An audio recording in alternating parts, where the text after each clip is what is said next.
This is an overexposed shot that we're going to try and correct. Let's see what we can do. Hello, welcome to Techdive. This is Adam, and we're going to be talking about Vegas Pro 15 and how to correct overexposure.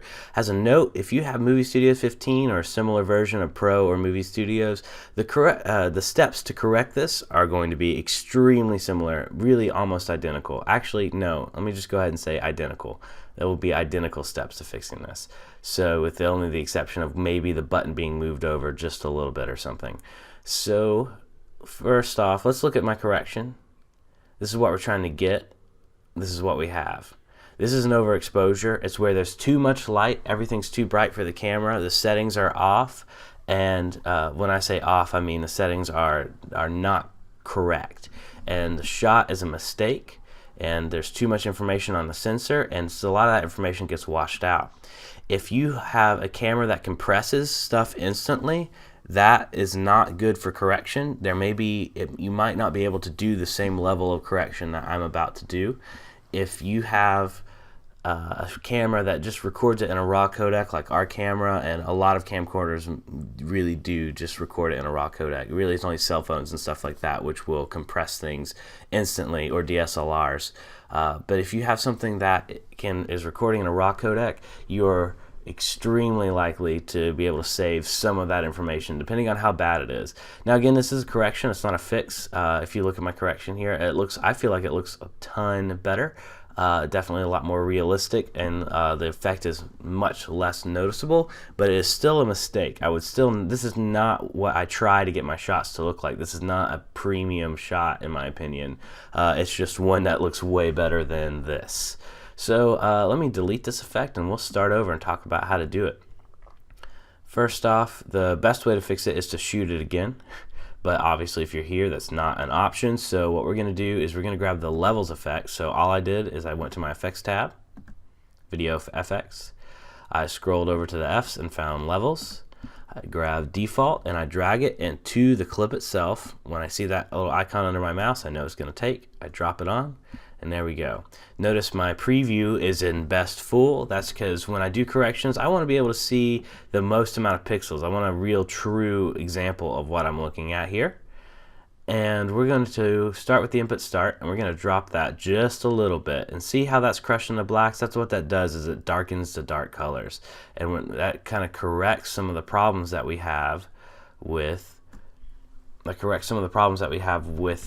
overexposure screwing up the color palette, but you can still see the overexposure is here. You don't want to touch input end or input start. They'll continue to mess it up more, therefore fixing the opposite issues, or for doing a increasing the contrast of your photo, which is something we talked about in another tutorial about how to do kind of a basic contrast correction. But we're not trying to do that this time. We're just trying to save the shot, get it to look normal again. So we're going to drop the output end, and what that's going to do is going to kind of not wash it out, but the opposite of that. It's going to kind of deaden the entire picture, which is one of the reasons why the shot doesn't look as good.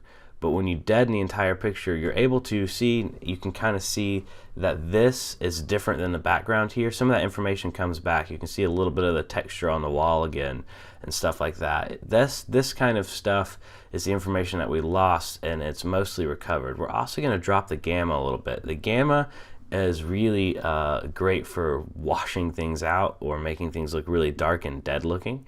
So I usually don't touch it that much, but dropping it just a little bit will really kind of help fix some of the just basic washing problems that we have from the shot. So that's about it. I might darken this a little bit more.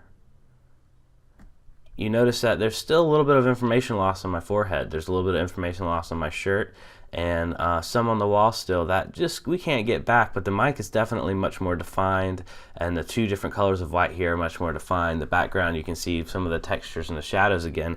That's good. So we've done a major repair to the shot. This is after. I'm sorry. This is before. This is after. This is not the shot I'd be going for. I would be going for a shot that looks prettier than this, but this is a shot that I would be much happier sending out as my final product than this shot, because this shot just looks like a mistake. This shot's just not as pretty as it could be. So that's how to fix an overexposure.